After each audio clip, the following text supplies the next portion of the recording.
Good afternoon, and welcome to the Editor's Podcast for the Journal of the Academy of Nutrition and Dietetics. I'm Dr. Linda Snetselaar, editor of the journal. And the article which prompted this podcast today is titled Malnutrition Among Hospitalized Children in the United States, a 2012 to 2019 update of annual trends. And today I have with me Wendy Phillips, who is Regional Vice President for Morrison Healthcare, and she has contributed to many articles on the topic of malnutrition, including this current article. So welcome, Wendy. Thank you. I appreciate you having me on. So I have just a few questions that are related to this particular article. I know the concept of malnutrition in children who are hospitalized is one of great interest, and wondered what in particular prompted you to want to focus on this particular research topic. Well, all of the authors, we are pediatric clinicians ourselves, and in talking with our pediatric colleagues, we did recognize that there are still many barriers that exist for the appropriate diagnosis and, most importantly, the treatment of pediatric malnutrition. We know that we need these large-scale data sets to provide insight into the magnitude of the problem. So we looked at the Healthcare Cost and Utilization Projects, or HCUPS, National Inpatient Sample. This is the largest all-payer, publicly available inpatient database in the US. When it's weighted in the method that we used in our analysis, it represents 35 to 40 million hospitalizations each year. So that's why we chose to look at the data in the way that we did. We know that reported prevalence rates of pediatric malnutrition differs for several reasons. Some of those reasons are different screening and assessment methods that are used, different care settings, whether the nutrition diagnosis of malnutrition is translated into medical codes and then included in billing claims forms. And that's the way it becomes visible for the databases like the ones that we studied. As we looked at the data, it demonstrated the need that there's still a need for standardization of malnutrition diagnosis in the US. And then as we expand past that to look at the global effort for standardizing malnutrition diagnoses. We know that a diagnosis is not always translated into the medical code.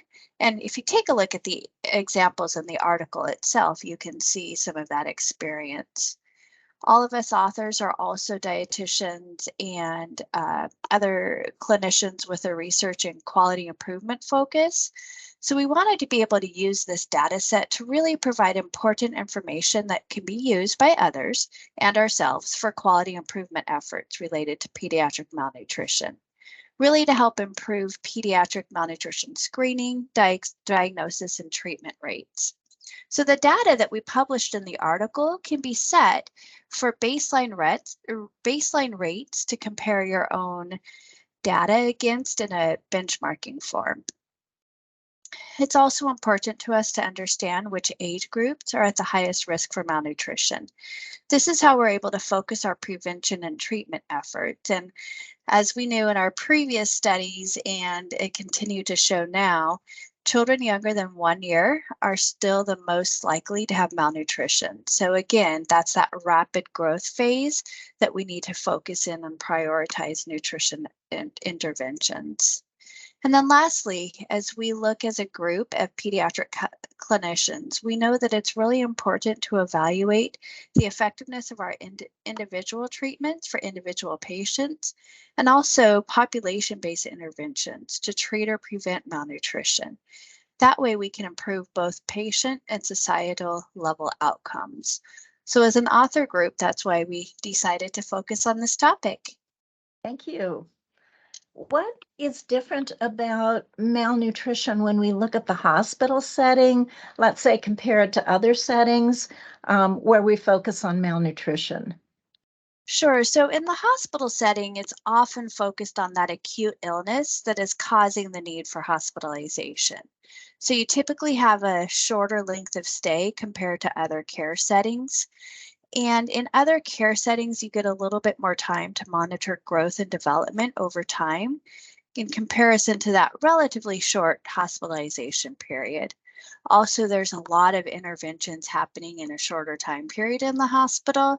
So things like fluid accumulation, other treatment factors, medications, those types of things can affect the anthropometric measurements that are part of a malnutrition assessment and diagnosis. And then, as we know through other studies, and definitely held true in the data that we analyzed for this research, children with complex chronic diseases are more likely to be hospitalized than those that without those complex chronic diseases. So that interplay of factors with treating those complex chronic diseases as well as the acute illness that is causing the need for the hospitalization, and that interplay with nutrition status, the interventions, the malnutrition assessment, all of that part is part of a hospital setting. I'm not saying it's not part of other care settings. We just know that that is a big piece of looking at malnutrition in a hospital setting compared to other settings. Yes, I think you've beautifully described the complexity of that hospital setting. How does that make this incredibly important issue in this age group more or less difficult to manage? You know, it's interesting because we hear from different clinicians from different care settings, whether it's a community-based hospital or an academic-based hospital or tertiary care or critical access, different types of hospitals. And, you know, the complexity and how to manage it really depends on the setting. And both sets, all sets of hospitals have their own pros and cons. In some of the larger academic or tertiary care facilities, you typically have multiple layers of decision making that are involved. You also have more stakeholders that might have an interest in malnutrition and how to manage it. There's also certainly a difference between hospitals that have pediatric units versus hospitals that are pediatric hospitals in and of itself, and how much attention gets placed as far as the pediatric population and how the malnutrition is addressed. So definitely benefits to having that setting like a community-based hospital where you might have more access to the key stakeholders, have the ability as pediatric dietitians and other healthcare professionals who are looking at malnutrition quality improvement initiatives, have those relationships that you can move things through in a more timely manner and have more access to make changes. However, those hospitals sometimes do not have the resources available to be able to build an electronic health record, for example, in order to achieve what is needed for effective malnutrition screening and documentation. So there's, you know, a lot to be said based on the different hospital setting itself. And then, as we discussed already, the relatively short hospitalization period introduces some complexities itself. Malnutrition often is not resolved during the period of a hospitalization, so needing to develop effective discharge strategies and transition care plans so that people, when they go home or go to another care setting, are able to continue to have their nutrition issues addressed, thereby reducing the likelihood of readmitting for a nutrition-related issue. So this is where quality improvement efforts really come into play. Many of the authors of this article were part of another article that was also published in the Journal of Academy of Nutrition and Dietetics in June of 2021. It's called the Comprehensive Application of the Malnutrition Quality Improvement Initiative Toolkit to Pediatric Malnutrition Care. So I do encourage listeners to also access that article. We see it as a companion article. So the quality improvement initiatives that you might be working on, like I said, you can get some baseline data against which to compare your own for your quality improvement initiatives by reading this article that we're talking about today. So when we think about next steps related to this issue, what research gaps do you see related to specifically the diagnosis of pediatric malnutrition, and what do you see in terms of future research? Thank you. So one thing that we definitely want to see more research surrounding is whether there's a racial, ethnic, or socioeconomic bias that influences the diagnosis of malnutrition, especially as it relates to pediatrics. And then, of course, once we find out what are those biases that might influence those diagnoses, what can we do about it? How do we ameliorate those disparities to ensure that proper treatment is provided to all groups? In addition to taking a look at the racial, ethnic, and socioeconomic biases that may be influencing the diagnosis of malnutrition, we also would love to see more large, multi-year, and multi-facility studies. We really need to understand the risk factors for pediatric malnutrition, and we need to see what are those clinical outcomes that are associated with malnutrition. Right now, there is a lack of uniformly applied assessment criteria. So some hospitals and clinicians might use one set of criteria and others might use a different set. I know that the Academy and FASPEN and other organizations are working towards validating pediatric malnutrition diagnostic criteria, such an important step in this area. So as we look to close that gap between the number of patients that have malnutrition and that are coded appropriately, this is a very important interim step, that we have multi-year and multi-facility teams that are using standardized assessment criteria and then tracking how these children grow and develop and what are their clinical outcomes over time. So I know, easier said than done.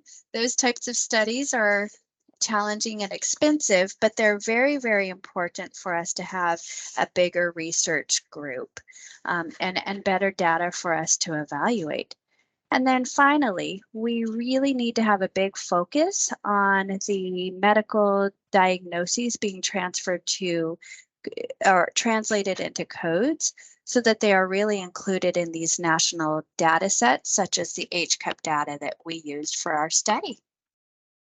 When we look at practicing RDNs, what messages do you have for managing malnutrition in hospitalized children for that group?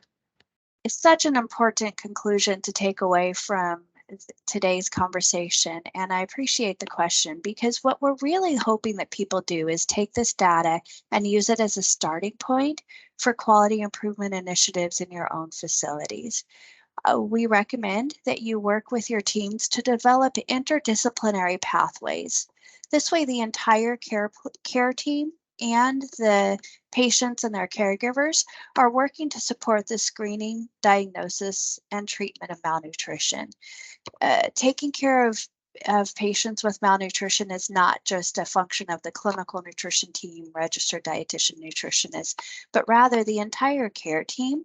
And by working nutrition treatment and malnutrition assessment and documentation into those interdisciplinary pathways, it gets a lot better visibility often. It's very important to have a care plan that is succinct.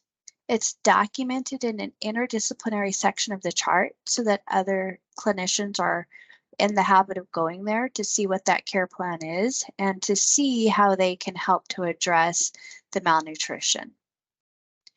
I also recommend that dietitians, if you live in a state where the rules and regulations are amenable to this, to seek order writing privileges. This helps to decrease the barriers to care. It also helps usually to provide more timely access to care and nutrition interventions. With that hospitalization period often being so short, like we've been discussing, it is kind of hard to get nutrition interventions going and continued so that they can treat that malnutrition.